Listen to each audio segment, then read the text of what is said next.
So, hi guys! Part 5 na to guys. So, kakatapos ko lang. So, nakita niyo na naman ako ng part 4 guys. So, ang gagawin lang naman ngayon, natin part 5 is mag-ayos. Tapos pumunta tayo sa bahay ng pinsan ko. Yung nag-vlog dito ng part 4 kanina. Susuktukin ko yung pizza na yan. Oo pala, ano favorite mo popcorn? Salted caramel. Oo, favorite ko yun. Kadiri kasi yung cheese flavor. Galit pa talaga ako. Relax. Huwag tayo magpa-bad trip dahil sa kanila. Huwag na natin silang pansin. Diana, bakit hindi ko siya papansinin? Sabi niya sa akin noon yung cheese popcorn yung favorite niya. Katulad nung sa akin. Ah, ganun ba? May sakit ka? O sige, pagaling ka. Alam niyo itong si Wait lang, Mary, guys. dahil lang may sakit. Ayan guys, kinuha ko lang yung suklay. Tapos nang-suklay na din ako. Kasi baka na naman maubos yung time. Kaya ako na siya mag-part 6. Part 6 na lang maliligo yung pinsan ko. Mamaya na ako magpapaliwanag, Gigi. Huwag ka na magpaliwanag, Patrick. May pupasti, huwag matagal ah. Hello everyone! Ice, dalawang hot chocolate.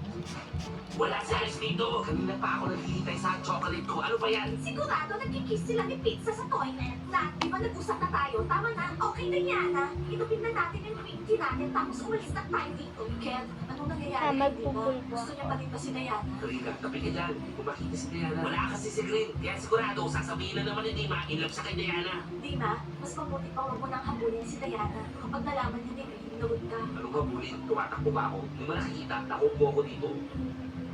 Hi guys, kumusta? Order na kayo. Nandito si Ice.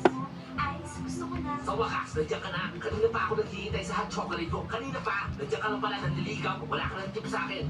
Huwag ka nang sumigaw dyan. Hindi kita gagawang hot chocolate eh. Ice, maglalate. Ano mo, sana matapunan ka ng hot water. Papasok ka, pasunod yung balat mo. Bahala ka sa buhay mo. Walang kwenta yung service dito. Ice, ano yun? Hey Ryan, halika dito. Sinira mo yung bell. Wow, galit na galit si Ryan.